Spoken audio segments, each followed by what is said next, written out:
देखो इस क्वेश्चन में क्या गिवन है। इस क्वेश्चन में हमें ये बोला गया है कि let P be the mid point of the side B C in square A B C D. मतलब एक स्क्वायर है आपका ए बी सी डी, हम ड्रॉ कर लेते हैं। ये एक स्क्वायर मैंने बना लिया, एक ए बी सी और डी, ये एक स्क्वायर है। और क्या गिवन है कि पी इसका मिड पॉइंट है साइड बी सी का, मतलब ये पी इसका मिड पॉइंट है।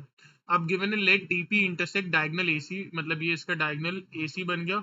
और लेट डी पी ज्वाइन कर लेते हैं, D P intersect A C at point Q, मतलब ये वाले पॉइंट का नाम क्या है, क्यू है। अब बोलोगे if the area of the quadrilateral AQPB 60, मतलब this is 60, then what is the area of the ABCD, मतलब पूरे स्क्वायर का निकालना है। ठीक है।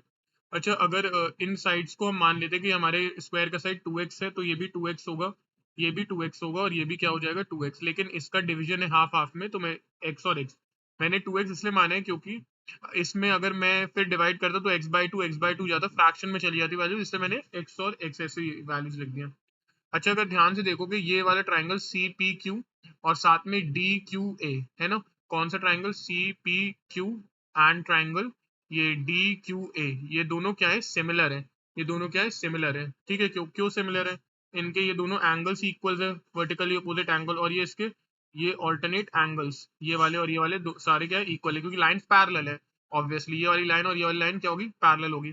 और जो सिमिलर होते हैं ना, तो इनके साइड्स का रेशियो क्या होगा, इनके साइड्स का रेशियो में पता है कितना हो जाएगा, इसका कितना है x और उसका कितना है 2x, मतलब साइड्स का रेशियो कितना आ गया, 1/2 आ गया। अच्छा, जो ट्राइंगल सिमिलर होते हैं ना उनका हम एरिया भी कैलकुलेट कर सकते हैं। एरियाज का रेशियो कैसे, जो साइड्स का रेशियो निकल के आता है, अगर हम उनका क्या कर दे, स्क्वायर कर दे, तो एरियाज का रेशियो कितना आ जाएगा, 1/4 आ जाएगा। मतलब अगर इसका एरिया फॉर एग्जाम्पल मान लेते हैं अगर इसका y होगा, तो इसका कितना आ जाएगा, 4y हो जाएगा। ठीक है, हमें इतना पता चल गया। तो मतलब अगर हम ठीक है, इतना हो गया, इसका अगर y है तो इसका कितना हो जाएगा, 4y हो जाएगा। ठीक है। अब ए सी आपको डायगनल दिख रहा है, ये स्क्वायर का डायगनल है। ठीक है, अगर हम यहाँ से देखें तो आधा स्क्वायर जो बना हुआ है हमारा, उसका एरिया कितना आ गया है, 60 प्लस वाई, इसका एरिया इतने 60 और इसका हो गया y। तो ए सी हमारे ये डिवाइड कर रहे हैं स्क्वायर को दो हिस्सों में इक्वल। ठीक है, डायगनल दो हिस्सों में डिवाइड कर रहे हैं, तो ये 60 प्लस वाई आधे का है, तो पूरे स्क्वायर का कितना होगा, डबल, मतलब 120 प्लस 2y। ये हमारे किसका हो गया, ये पूरे ए बी सी डी का एरिया हो जाएगा। ठीक है। और अब हम क्या कर सकते हैं, ठीक है, अगर अब मैं ऐसे देखूं इसको पूरे ए बी पी डी को, तो ये इसका एरिया कितना होगा, ए बी पी डी को, तो इसका एरिया कितना निकल जाएगा, 60 प्लस 4y, इसका एरिया इतना निकल जाएगा। लेकिन ये जो है, ये 60 प्लस 4y, मतलब ए पी बी डी, ये क्या है, A B P D is nothing but 3/4 of the area of full square A B C D का। आप ध्यान से देखो, अगर मैं यहाँ से एक लाइन ड्रॉ करता हूँ, ठीक है, इसके मिड पॉइंट को, तो ये तो आधा स्क्वायर हो गया। ठीक है, और ये फिर क्या हो गया, आधे स्क्वायर का आधा स्क्वायर, मतलब ये आधा हिस्सा हो गया और ये आधे का आधा हिस्सा, आधा हिस्सा ये हो गया। ठीक है, आधा हिस्सा ये हो गया। ठीक है, आधा हिस्सा ये हो गया और आधे का आधा ये 1, मतलब अगर समझ लो ये आधा 2 था, तो ये कितना हो जाएगा 1, और पूरा कितना हो जाएगा 3/4। ठीक है, तो ये पूरा हिस्सा ए बी पी डी कितना हो जाएगा, 3/4 हो जाएगा।